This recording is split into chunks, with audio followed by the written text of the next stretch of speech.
بسم اللہ الرحمن الرحیم۔ شروع اللہ کے نام سے جو بڑا مہربان نہایت رحم کرنے والا ہے۔ السلام علیکم پیارے دوستوں۔ فرعون کے اپنی بیوی حضرت آسیہ اس پر ظلم کا واقعہ۔ حضور نبی اکرم صلی اللہ تعالیٰ علیہ وسلم شب معراج میں بیت المقدس کی طرف جاتے ہوئے مصر کے قریب ایک مقام سے گزرے تو انہیں نہایت ہی اعلیٰ اور زبردست خوشبو آنے لگی۔ آپ نے حضرت جبرائیل علیہ السلام سے پوچھا کہ یہ خوشبو کیسی ہے؟ جواب ملا، یہ خوشبو فرعون کی بیٹی کی باندی نشاطہ اور اس کی اولاد کی قبر سے آ رہی ہے۔ پھر حضرت سیدنا جبرائیل علیہ السلام نے اس کا واقعہ بیان کیا کہ نشاطہ فرعون کی بیٹی اس کی خادمہ تھی اور اسلام لا چکی تھی۔ بالوں کو بنانے، سنوارنے اور کنگھی پھیرنے والی عورت کو نشاطہ کہا جاتا ہے۔ فرعون نے اپنے اہل خانہ کی خدمت کے لیے ایک نشاطہ رکھی تھی، اور فرعون کے اہل خانہ کی نشاطہ فرعون کو نہیں بلکہ اللہ تعالیٰ کو اپنا رب مانتی تھی۔ حضرت جبرائیل علیہ السلام نے حضور نبی کریم صلی اللہ تعالیٰ علیہ وسلم سے فرعون کی بیٹی کی باندی نشاطہ کا واقعہ یوں بیان کیا۔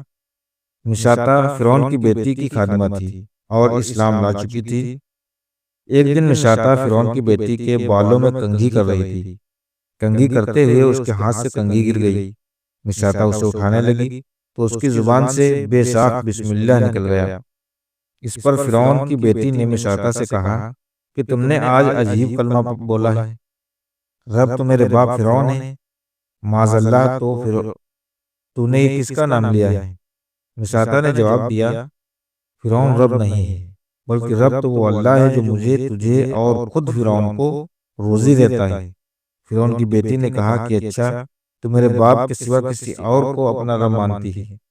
نشاطہ نے جواب دیا، ہاں میرا تو اور تیرا اور تیرے باپ سب کا رب اللہ تعالیٰ ہی ہے۔ شہزادی نے اپنے باپ فرعون کو یہ بات کہی تو سخت غضبناک ہوا، اور اسی وقت اس نے نشاطہ کو برسر دربار بلایا بھیجا۔ فرعون نے نشاطہ سے پوچھا، کیا تو میرے سوا کسی اور کو رب مانتی ہے؟ اس نے کہا، میرا اور تیرا رب تو اللہ تبارک تعالیٰ ہی ہے جو بلندیوں اور بزرگی والا ہے۔ فرعون کے پاس تانبے کی گائے جیسا سجا دینے والا ایک مجسمہ تھا، جس میں تیل ڈال کر اس کے نیچے آگ دہکائی جاتی تھی۔ پھر فرعون جسے چاہتا اس کھولتے ہوئے تیل میں اسے ڈال دیتا تھا۔ اب فرعون نے حکم دیا کہ تانبے کی گائے کو آگ پر خوب تپایا جائے، اور جب یہ بالکل آگ جیسی ہو جائے تو سب سے پہلے نشاطہ کے بچوں کو ایک ایک کر کے اس میں ڈال دیا جائے، اور آخر میں ان کی ماں کو بھی اسی آگ میں ڈال دیا جائے۔ چنانچہ تانبے کا یہ سانچہ گرم کیا گیا۔ جب یہ گرم ہو کر سرخ ہو گیا تو فرعون نے حکم دیا کہ نشاطہ اور اس کے بچے کو ایک ایک کر کے اس کے سامنے اس میں ڈالنا شروع کر دو۔ یہ منظر دیکھ کر نشاطہ نے کہا کہ بادشاہ، وقت میری ایک درخواست ہے، اور وہ یہ ہے کہ میری اور میرے بچوں کی ہڈیاں ایک ہی جگہ ڈالنا۔ پھر انہوں نے کہا، تیرے کچھ حقوق ہمارے ذمہ ہیں، اس لیے تمہاری یہ شرط منظور ہے۔ پھر نشاطہ دونوں بچیاں اس کی آنکھوں کے سامنے اس آگ میں ڈال دی گئیں تو فرعون جل کر راکھ ہو گئی، وہ فوراً جل کر راکھ ہو گئی۔ پھر سب سے چھوٹے بچے کی باری آئی، وہ ماں کی چھاتی سے لگا دودھ پی رہا تھا۔ فرعون کے سپاہیوں نے اس ننھی جان کو گھسیٹا تو اس نیک باندی کی آنکھوں تلے اندھیرا چھا گیا۔ اللہ تعالیٰ نے اس بچے کو اسی وقت زبان دے دی، اور اس نے بآواز بلند کہا، امی جان افسوس نہ کر، امی جان ذرا بھی پریشان نہ ہو،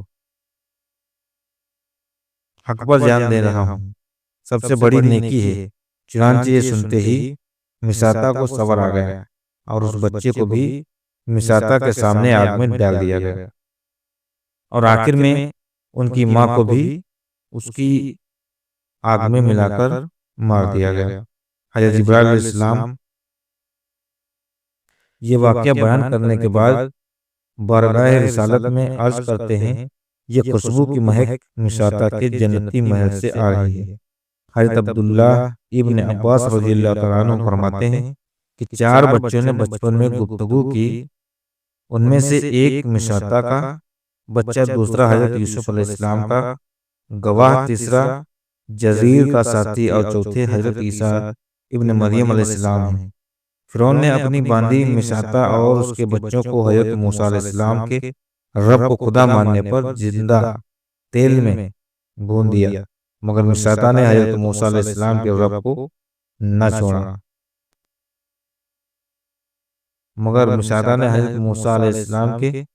رب کو نہ چھوڑا۔ اسی طرح فرعون کے منزل کا صبر نام ہے۔ حضرت سیدنا آسیہ بنت مجاہی حضرت سیدہ آسیہ بنت مجاہی مصر کے انتہائی ظالم اور جابر بادشاہ فرعون کی بیوی تھی، مگر اس کی شفاقیہ اور انسانوں کے ساتھ اس کے بہی معنی برتاؤ سے سخت متفرد اور بیزار تھی۔ فرعون سے آپ کا نکاح بھی برجا اور رنگت نہیں ہوا تھا، بلکہ آپ اور آپ کے والد دونوں اسے ناپسند کرتے تھے۔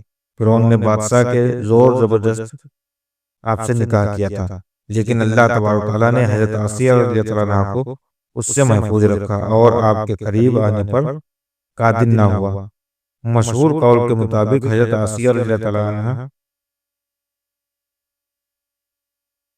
بادشاہ مصر ریان بن ولید کی اولاد میں سے تھیں۔